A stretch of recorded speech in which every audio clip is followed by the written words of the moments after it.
الحمد لله رب العالمين والعاقبة للمتقين والصلاة والسلام على أشرف الأنبياء والمرسلين وعلى آله وصحابه وأهل بيته وإترته أجمعين أما بعد فأعوذ بالله من الشيطان الرجيم بسم الله الرحمن الرحيم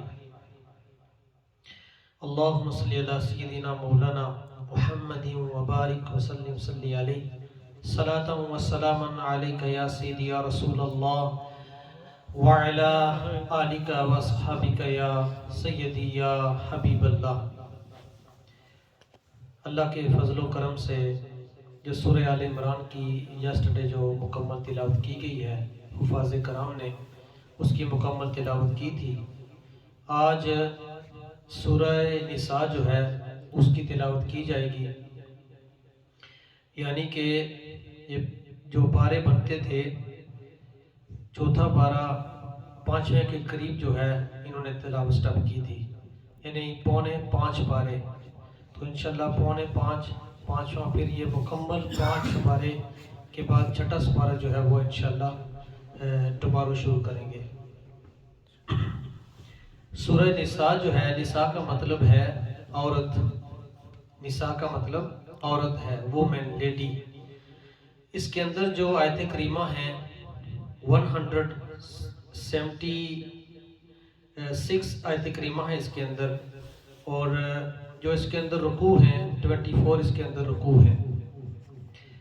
اس کے اندر اس آیت کریمہ جو یہاں ابتدا ہوتی ہے سورہ نساء میں، اور پوری سورہ نساء کے اندر کافی قوانین ایسے ہیں عورتوں کے حوالہ سے، مردوں کے حوالہ سے، اور علماء کرام کے حوالہ سے۔ اور اس کے بعد جو 5واں پارہ ہے، 5ویں پارے کے آخر میں ان لوگوں کا ذکر ہے جو منافقین ہیں، ان لوگوں کا تذکرہ بھی موجود ہے۔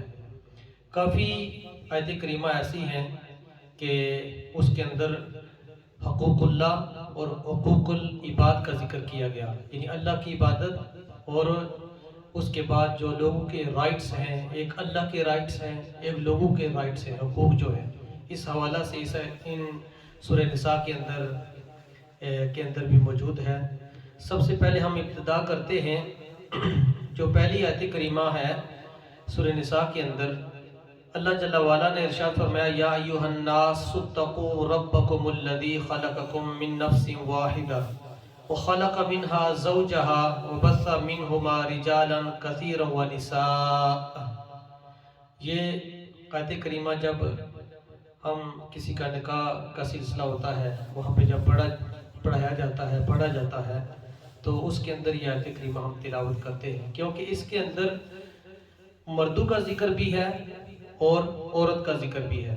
اللہ رب العزت نے فرمایا یا ایھا الناس، اے لوگو، اتقو، اللہ سے ڈرو، ربکم الذی خلقکم، جس نے تمہیں پیدا کیا، من نفس واحدہ، من نفس واحدہ، ایک جان سے تجھے پیدا کیا، یعنی کہ آدم صفی اللہ علیہ السلام کو خالق کائنات نے سب سے پہلے تخلیق کیا، بنایا۔ پھر آدم صفی اللہ علیہ السلام کی یعنی مرد ہیں، اللہ کے نبی ہیں۔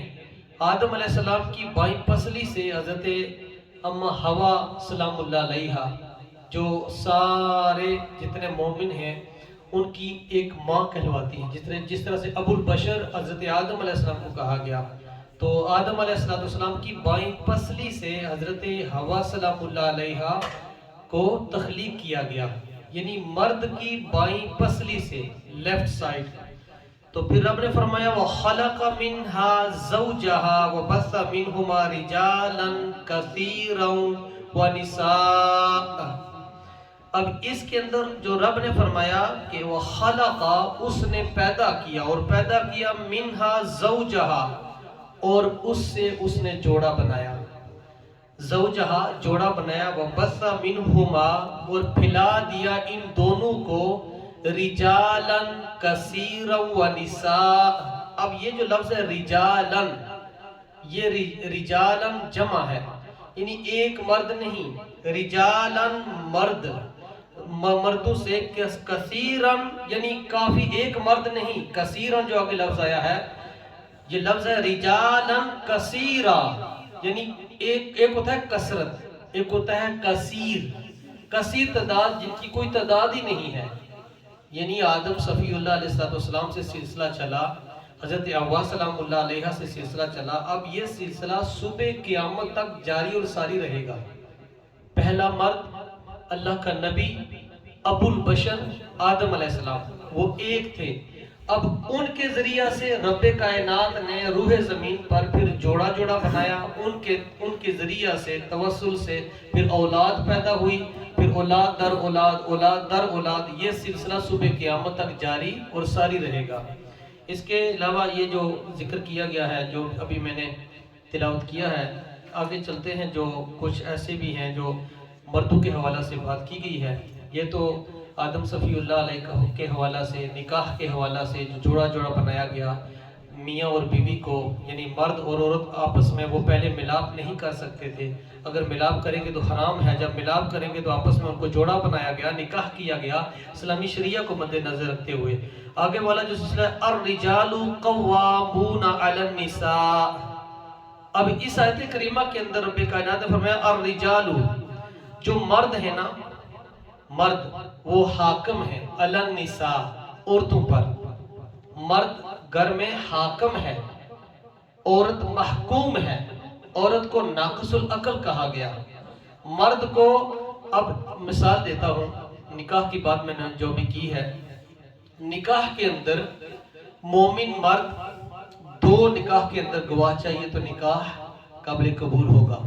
دو وٹنس کی ضرورت ہوگی تو نکاح مسلمان کا قابل قبول ہوگا. اب ایک مرد ہے، باقی مرد نہیں ہے. ایک قاضی صاحب ہے، نکاح پڑھانے والے مولوی صاحب ہیں، تو ایک مرد مومن ہے، اس کے علاوہ مرد نہیں ہے. اب ان کو کیا کرنا چاہیے؟ تو اسلام نے قرآن پاک کے اندر موجود ہے کہ پھر وہ دو عورتیں جو ہیں، دو عورتوں کو جمع کیا جائے گا، یعنی ایک جگہ پہ وہ ایک مرد کی طرح گواہی دے گی. وہ دو عورتیں، یعنی ایک عورت بٹھا کر، ایک مرد کو بٹھا کر، ایک قاضی صاحب ہے، ایک مرد ہے اور ایک عورت ہے، تو نکاح قابل قبول نہیں ہوگا. کس وقت ہوگا؟ جب دو مومنہ عورتوں کو بٹھایا جائے گا، ایک مرد ہوگا اور ایک پڑھانے والا ہوگا، تو پھر وہ، اس لیے میں نے کہا کہ الرجال قوامون علی النساء.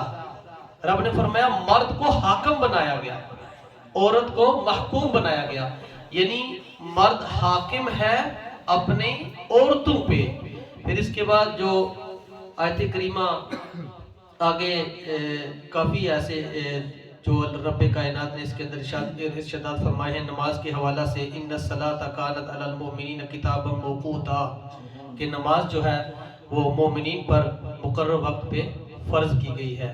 یعنی کہ جو نماز کا ٹائم ہوتا ہے، مثلا ظہر سے عصر تک، ایک ہے وہ ٹائم جو ہم مقرر کرتے ہیں. مثال کے طور پر ظہر کی جو جماعت ہے 145 ہے، تو ہم نے یہ مقرر کیا ہوا ہوتا ہے کہ اس ٹائم پہ جماعت ہوگی. پر جو ٹائم داخل ہوتا ہے، داخل ہونے سے لے کر نماز عصر تک ظہر کا ٹائم رہتا ہے. جو جماعت کا ٹائم ہے وہ ہم نے اپنی طرف سے مقرر کیا ہوتا ہے. مثلا ہم 2 بجے بھی رکھیں تو 2 بجے بھی ہم رکھ سکتے ہیں. اگر 2:30 بجے رکھیں تو وہ بھی قابل قبول ہوگا. کوئی بندہ یہ نہیں کہہ سکتا کہ آپ نے 2:30 بجے کیوں ٹائم رکھا ہے. تو اس ٹائمنگ کے حوالہ سے جو جماعت کا ٹائم ہے، اور سٹارٹ ٹائم سے لے کر نماز عصر تک، اور عصر سے لے کر جب سورج غروب ہوتا ہے، غروب سے 20 منٹ تک، اور مغرب سے لے کر نماز عشاء کے ٹائم تک، یہ تمام نمازوں کا ٹائم وہاں تک رہتا ہے. بندہ اگر آگے پیچھے ہے، مجبور ہے، تو وہ اس ٹائم تک نماز ادا کر سکتا ہے. تو اس کے اندر جو آخر میں 5ویں پارے کے آخر میں جو خالق کائنات نے فرمایا، بالخصوص میں آپ کے سامنے وہ تلاوت کر دیتا ہوں. رب کائنات نے ارشاد فرمایا، جو لوگ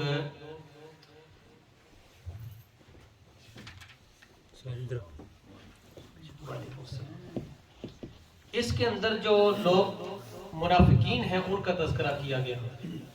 جو 5واں پارہ ہے 5ویں پارے کے آخر میں کیا گیا ہے، وہ یہ ہے کہ جو مذبذبین بین ذالک، کچھ لوگ ایسے ہیں کہ وہ مذبذبین کے شکار ہیں. مثلا ان کا ذہن، ان کا خیال، میں مثال دیتا ہوں، ایک جگہ پہ آتے ہیں تو ان کا ذہن ادھر نہیں ٹھہرتا، پر یہاں سے اٹھ کر کسی اور جگہ پہ جاتے ہیں، کہتے ہیں ہو سکتا ہے یہ ٹھیک ہو، وہاں سے اٹھ کر تیسری جگہ پہ چلے جاتے ہیں. ایسے لوگوں کے بارے میں رب کائنات نے فرمایا وہ مذبذبین کے شکار ہیں. ایسے لوگ گمراہ ہیں، ان کا کوئی ٹھکانہ نہیں ہے، کیونکہ ان کے ذہنوں کے اندر یہ بات بیٹھی ہوئی ہے کہ ایک جگہ پہ جاتے ہیں، کہتے ہیں ہو سکتا ہے یہ ٹھیک ہے، پھر کہتے ہیں دوسری جگہ پہ جاتے ہیں ہو سکتا ہے وہ ٹھیک نہیں یہ ٹھیک ہے. جہاں سچے سچے عقیدے والا کوئی عالم دین ہو اس کے پیچھے نماز جائز ہے، جس کا عقیدہ رسول اللہ صلی اللہ علیہ وسلم کے بارے میں ٹھیک ہے. جس کا عقیدہ رسول اللہ صلی اللہ علیہ وسلم کے بارے میں ٹھیک نہیں ہے وہ اہل سنت والجماعت سے خارج ہے، وہ گمراہ ٹولہ ہے، اس کے پیچھے نماز ہماری نہیں ہو سکتی. اللہ رب العزت ہمیں عمل کرنے کی توفیق عطا فرمائے. وما علینا الا البلاغ.